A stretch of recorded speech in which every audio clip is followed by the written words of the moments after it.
Thanks for wasting our time today. I understand this is a marriage proposal, but we don't approve. Please give up and go home now. That's what his mom said to me when we went to his family's house to announce our engagement. She gave me a cold glare and spoke down to me like I didn't belong. I knew from the start that his parents didn't like me, but I couldn't turn back.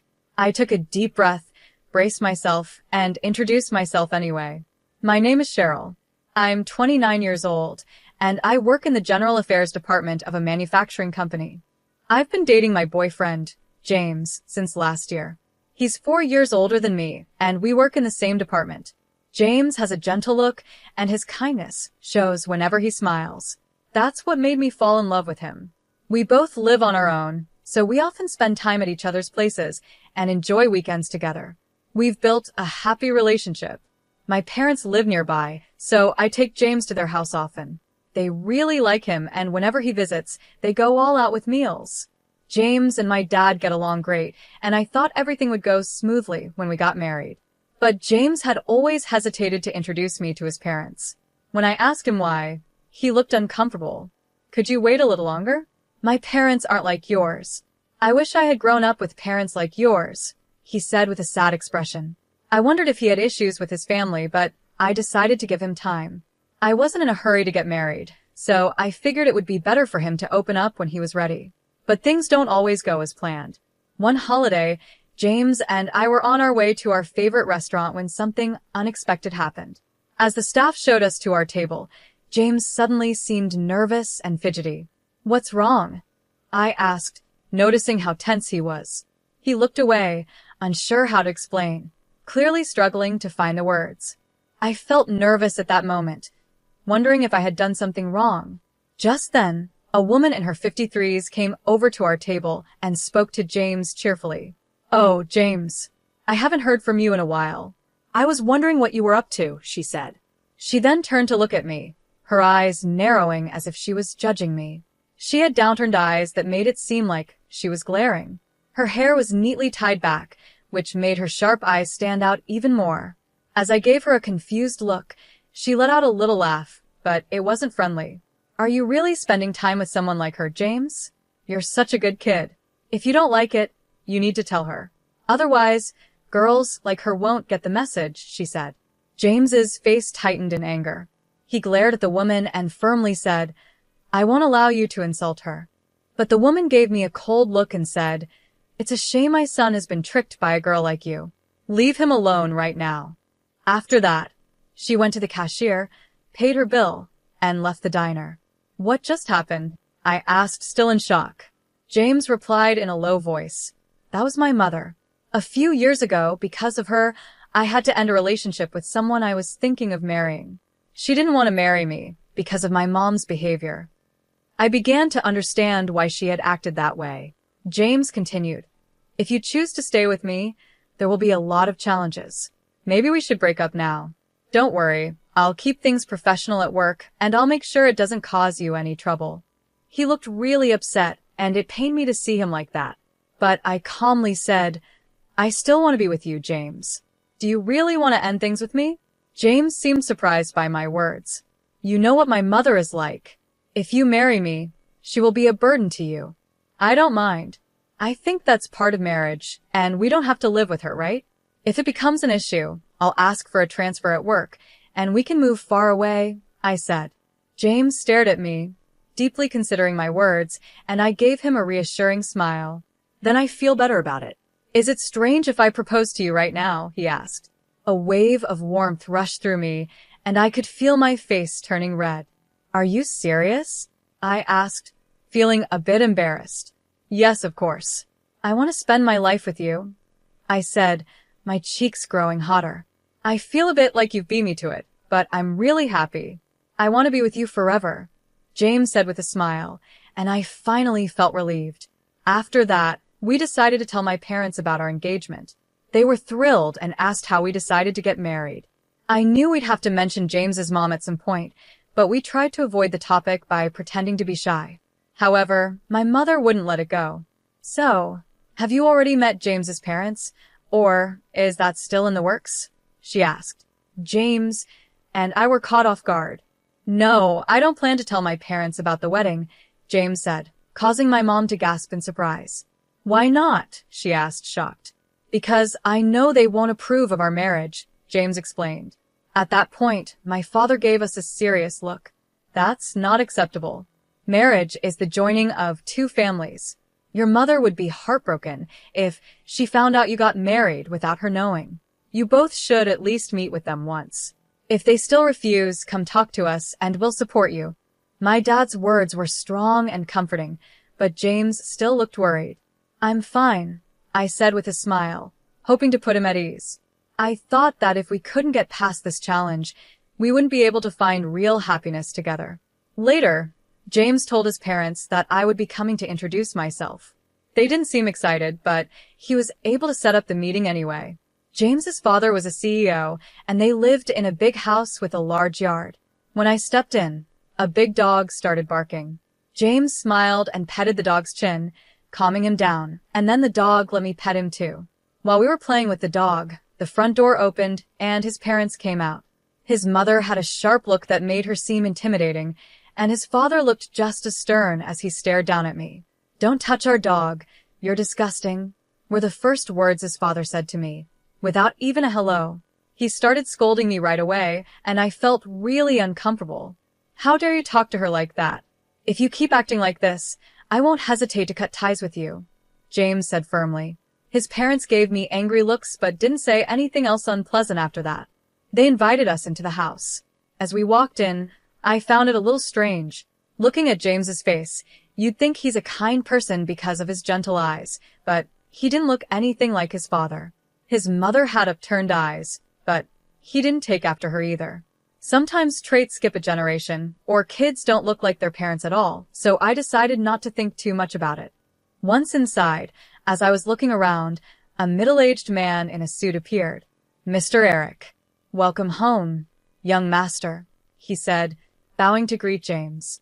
He had a kind smile that was contagious, and I couldn't help but smile back. It's been a while, Mr. Eric, James said. You've grown up so much, young master, Mr. Eric replied, smiling warmly at James. It was the first time I saw James truly smile since we arrived. Then James introduced me to him. This is Mr. Eric, my father's right-hand man. Honestly, he's more like a father to me than my real dad. My father never paid much attention to me, so Mr. Eric was the one who took care of me. You're the boss's son. I was just doing my job, Mr. Eric said modestly. But you've always had a soft spot for me, haven't you? James added with a smile. I like you more than my father. James joked with a chuckle, his laugh making me smile for the first time in what felt like forever. As we were talking, his mother suddenly stormed in from the back of the house. Cheryl, what do you think you're doing? Get over here now, she yelled angrily. She shot a harsh look at Mr. Eric. What are you doing here, slacking off? How many times have I told you to stay away from Cheryl? I'll make sure my husband knows about this. Now, get back to work. Mr. Eric nodded and replied, I understand. I'll do as you say. He then left the room. I couldn't help but wonder if being the CEO's secretary meant you had to deal with orders from the wife at home, too. James glared at his mother and spoke up. Why do you always treat Mr. Eric so poorly? How can you be so rude to someone who's worked so hard for Dad? Quiet. You should just listen to your parents. I'll handle that man. Now, both of you, come over here. We followed her to the living room, where James and I sat on the sofa across from his parents. His mother was the first to speak. Thanks for wasting our time today. I understand you're here to get our blessing, but we don't approve of this marriage. Just give up and go home, she said coldly. I was ready for the rude comments, so they didn't bother me as much as they could have. I calmly responded, No, thank you for making time to meet with us. James and I love each other, and it's natural for two people in love to get married, don't you think, father, mother? I smiled politely, but my mother-in-law let out an exaggerated sigh. You really don't understand marriage, do you? She said with a mocking tone. Since our last meeting, I've looked into you. You're a very average woman graduated from an ordinary school, working at a small company. Despite having no real skills, you've managed to trap my James, haven't you? Do you really think someone like you is a good match for our family? In marriage, What matters is a good match. Mom, James interrupted. Cheryl and I work at the same company, doing the same job. If you think she's not good enough, then neither am I. We are a perfect match. You're different, James, his mother snapped back. There must be a reason you chose that company, but this woman didn't have any other choice. And, she added with a smirk, turning her sharp gaze toward me, it seems like you come from a poor family. After our money, are you? My blood boiled at my mother-in-law's comments. I had promised myself I wouldn't let anything she said get to me, but when she insulted my parents, I couldn't hold back. I snapped, don't assume we're poor. Oh, what's wrong with telling the truth? She sneered. You live in an old, rundown house that's over 53 years old and drive a car from a decade ago. Did I strike a nerve? I'm just saying what's obvious. This is why I can't stand poor people. My family home was built by my great-grandfather, a carpenter. It's special to us. And as for the car, we like it and take good care of it. That doesn't make us poor. You did your research, right? So, you must know what my parents do for a living. I responded, trying to stay calm. Yes, I know. Your father is a university professor, and your mother is a high school teacher. They have respectable jobs, but there's still a big difference between our families, she replied. James is going to take over his father's business one day. Don't think for a second that the daughter of mere educators is good enough to marry my son. She laughed loudly, clearly enjoying herself. Just then, James stood up. His face, normally gentle, had turned into something I had never seen before, cold and furious. This is pointless. I'm cutting ties with you. I can't forgive you for insulting someone I care about. Cheryl, let's go. There's no reason to stay here anymore, he said, grabbing my hand as we left the house. I'm sorry, he said quietly as we walked away. I'll explain everything to your parents. Please don't say you won't marry me. I nodded, unable to speak. We went straight to my parents' house and told them what had happened. James had anticipated something like this might happen, so he had brought a voice recorder. Everything his mother said was recorded. After listening, my parents thought for a moment and then spoke.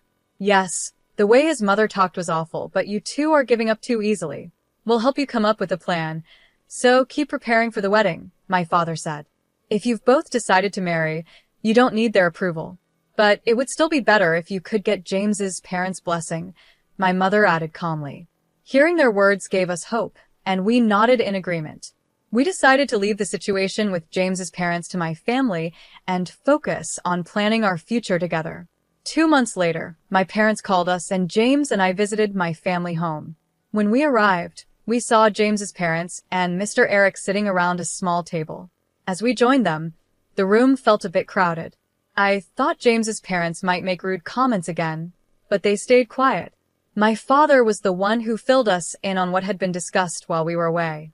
James's parents looked into our family, so we decided to do some investigating as well. My father began.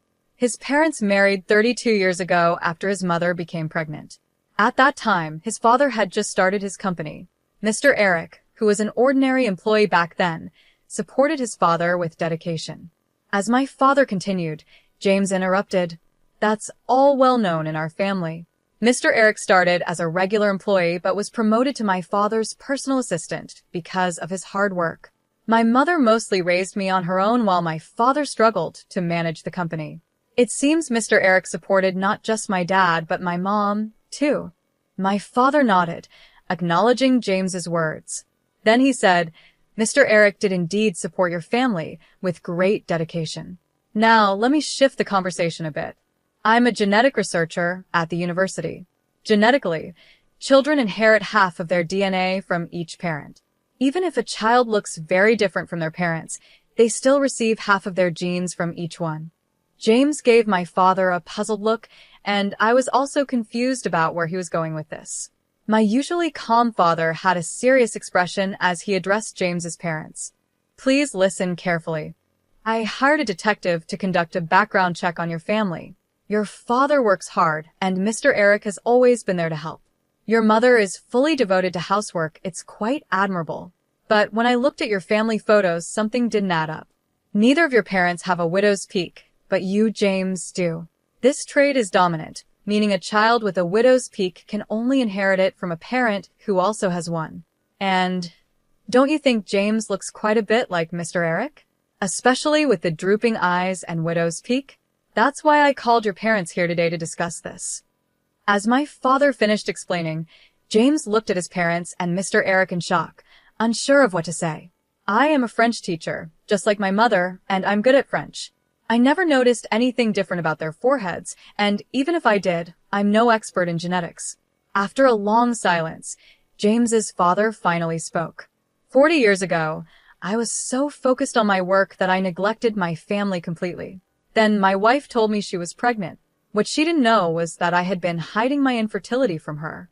When I found out about her affair, I was furious, and she was just as angry at me for keeping my infertility a secret. After a huge argument, I told her that if I raised her child as my own, I would forgive her.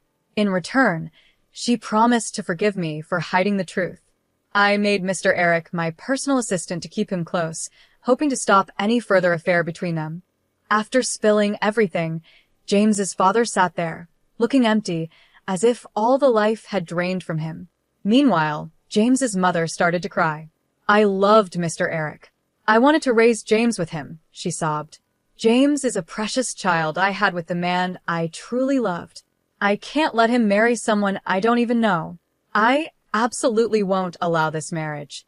As she wiped her tears and glared at me, James gave her a cold, disgusted look. I've always known, Dad, that you never truly loved me, and I've felt Mom's strange obsession with me for years. I even wish sometimes that Mr. Eric was my real father. But now, hearing all of this, you three are disgusting. Mom, I don't want to see you as my parents anymore. Even if Mr. Eric is my biological father, I won't acknowledge him either. I won't forgive any of you. I'm cutting ties with all of you and marrying into Cheryl's family, James said firmly. At his words, his mother jumped up, clinging to him, crying. No, James, you can't. You're mine. I won't let you go, especially not to some common girl. We can live together. I'll allow your marriage, but don't say you're leaving us. As she grabbed onto James's arm, I swatted her hand away. Ma'am, please stop. James is clearly uncomfortable. Do you even realize how much pain you've caused him? Probably not, because all you care about is yourself. If you had just betrayed your husband to be with Mr. Eric, that's one thing, but you've continued to deceive James and hurt him for years. I didn't want to say anything at first, because it's a matter between you three, but I can't just sit here and let you ruin James's happiness. Why don't you put his happiness first? If you don't like me, that's fine, but if you're only trying to control him, you're failing as a mother. From now on, I'll make James happy, so please don't stand in our way. After I said that, his mother started crying again, calling me cruel, but Mr. Eric was there to comfort her. We decided to talk about the future later. A few days later, James's parents officially apologized to us and my parents. They finally accepted our marriage, and James and I turned in our marriage certificate. James moved into my house, and we started our life together. In the end, James's father couldn't forgive his wife's affair. Even though it was too late to ask for compensation, they divorced and split their assets. Mr. Eric also resigned and moved far away with James's mother. Her luxurious life came to an end, and she was forced to live the kind of life she always looked down on. She sometimes sends letters asking James for money, but he ignores them. He has cut all ties with his father since they aren't biologically related, and he has no intention of becoming Mr. Eric's adopted son. Legally, he's still his father's son, but they seem to have accepted that. After Mr. Eric resigned and James's mother was no longer around to support him, the performance of James's father's company dropped. He stepped down, and no one knows where he went after that. A year after marrying James, I noticed that his parent house was up for sale. We had a small wedding ceremony, given the complicated family issues, and only invited close family and relatives. Even so, it was a special day, and I was happy with how it turned out. Now, we have been blessed with a beautiful daughter, and I've quit my job to focus on raising her. My parents visit occasionally to help take care of her, which is a big help. James and I are committed to supporting each other and raising our daughter with love.